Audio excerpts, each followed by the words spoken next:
Welcome back guys, this is chapter 3 और इस video में हम बात करेंगे कि डिस्कस कैसे ब्रीड करते हैं। If you want to see कि डिस्कस पेयर कैसे लेते हैं and how to set up a breeding tank, please watch the videos which is chapter 1 and chapter 2 and उसके बाद ही आप ये वीडियो देखिए जिससे आपको पूरा स्मूथली पूरा सिस्टम आपको समझ में आ जाए। And if you have already watch the first 2 videos, thank you so much. And ये लास्ट वीडियो आप देख लीजिए, इसमें हम लोग बात करेंगे कि कैसे डिस्कस मछलियाँ एक्चुअली ब्रीड करती है।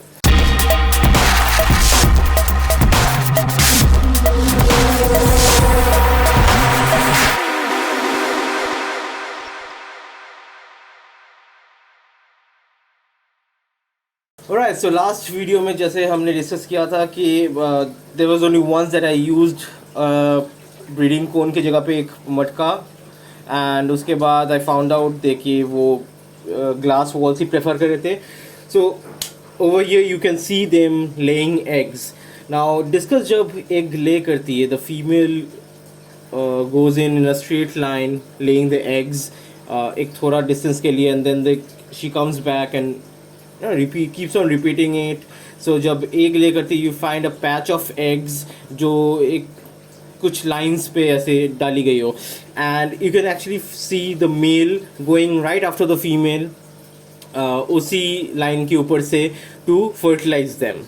सो दे डू दिस ऑल्टरनेटिवली, एक बार फीमेल जाएगी, the male goes in right after her, then the female goes in with another line and फिर मेल फिर से वापस उसके पीछे जाता है to keep on fertilising the eggs.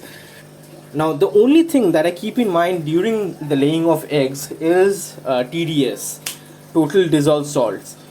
pH को लेके मैं ज़्यादा टेंशन नहीं लेता, because more or less what we deal with are tank bred discuses, captive discuses, and वो tolerate कर पाते varied range of pH. But TDS is a different ball game. जो नमक पानी में रहता है, that can affect the eggs when they're being laid. तो ये क्या होता है कि मान लीजिए जब वो फीमेल एग ले कर रही है, पानी में अगर सॉल्ट ज़्यादा है, so it forms a barrier around the eggs and वो मेल उसको फर्टिलाइज नहीं कर पाती है। उसमें क्या होता है, या तो आपका हैच काउंट बहुत कम होता है, या फिर the egg don't fertilise at all, सारे वाइट हो जाते हैं एंड वो सारे बैड एग्स होते हैं। सो जैसे मेरे यहाँ पे नल का पानी gives me a 650 plus TDS.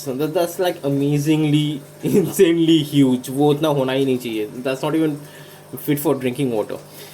So I use RO water just during the breeding, and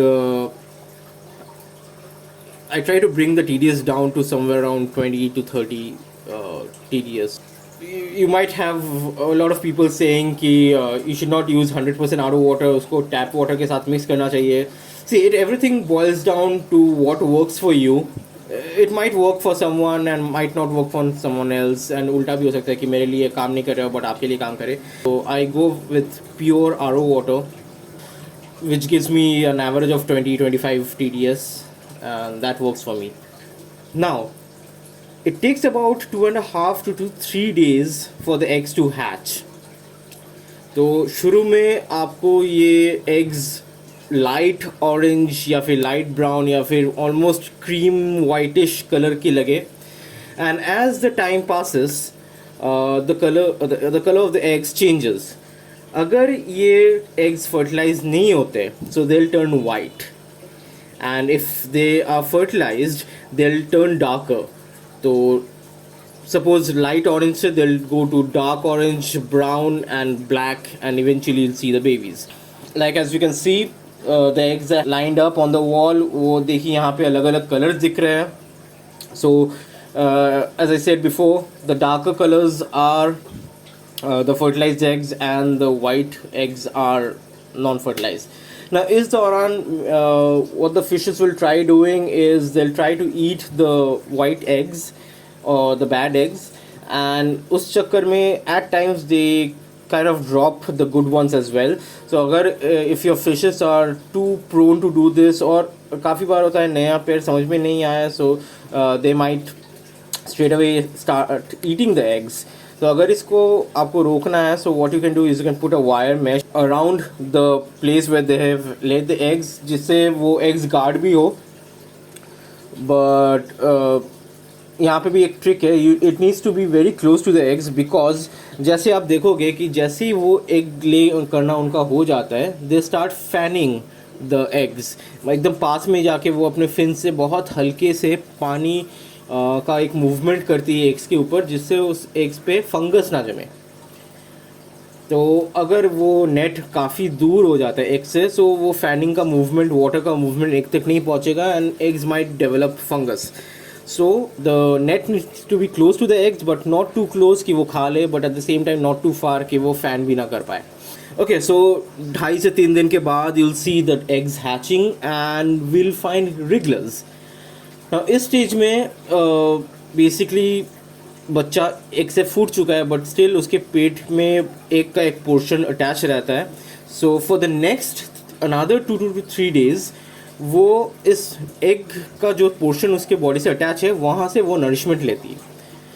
you will find the parents in most cases कि बच्चों को अपने मुंह में फिर वो लेके एक नया स्पॉट पे सबको एक जगह पे जमा करते हैं. So that's like a regular cluster and they will keep on protecting the babies. यहाँ पे again for another 2 to 3 days बच्चे यहीं पे रहेंगे एंड धीरे धीरे will find them scattering all over the tank. Keep the lights switched on. For the kids, the parents needs to be the biggest, darkest or brightest elements in the tank, and so that they swim towards the parents and उनके पास support या shelter के पास चले जाए. Like that's how the baby's mentality work. मान लीजिए वहाँ पे एक बड़ा काला स्पंज फिल्टर है and you know if it's bigger or more prominent than the parents, काफ़ी बार होता है कि बच्चे स्पंज फिल्टर के पास जा रहे हैं. Now the first 24 hours जब वो फ्री स्विमिंग में हो जा रहे हैं बच्चे and they don't have that portion of the egg, the first 24 hours उसमें ही पेरेंट्स के बॉडी पे बच्चों को लाना ही है. If they miss the parents, they're gonna die. Again, if the parents are experienced enough, they'll go close to the babies and baby वो धीरे धीरे स्विम करके उनके बॉडी पे आ जाती है. And it's a time consuming process. So this is what's most amazing about breeding discussers. You let them be. वो अपने आप वो सब it's like genetic memory. उनको पता है क्या करना होता है. It might take time. It might not go successful at the very first time, but eventually it all works out. They keep on swimming very close to the parent's body and alternately कभी एक parent पे होती है and then the parent moves out, बच्चे फिर वो बगल वाले जो दूसरे पेरेंट है उस पर जाती है. So this is a very amazing visual अगर आप इनको देखो. And what the babies are basically doing is eating a part of the slime coat. Now ये हफ्ता 2 हफ्ता चलते रहती है, but you need to be very careful to see if the parents are getting really disturbed by the babies. काफ़ी बार होता है कि बेबी का काउंट बहुत ज़्यादा होता है या फिर बेबी साइज़ में ज़्यादा बड़े हो जाते हैं and when they keep on eating the slime coat it affects the health of the parents as well. उसके बाद अगर if the babies keep on disturbing, मतलब if you see the parents they will start try to move away from the parents and लगेगा कि बच्चे बहुत disturb कर रहे हैं, you need to move the babies out of the breeding tank or away from the parents, because उसके बाद it might be dangerous for the parents' health. Alright guys, so that was it. I really hope ये video आपको discuss breed करने में help करे. Again, if you want to see the details of कैसे pair लिया जाए या फिर कैसे टैंक सेटअप किया जाता है, so please go ahead and watch the other 2 videos that I have. मैं उनका लिंक डिस्क्रिप्शन में डाल दूँगा. And keep on supporting me, keep on showing your love. Please आपका अगर कोई फीडबैक है कमेंट सेक्शन में दीजिए, गुड बैड अगली कुछ भी है please, so that I can sharpen my skills. And I guess I will see you guys soon. Bye.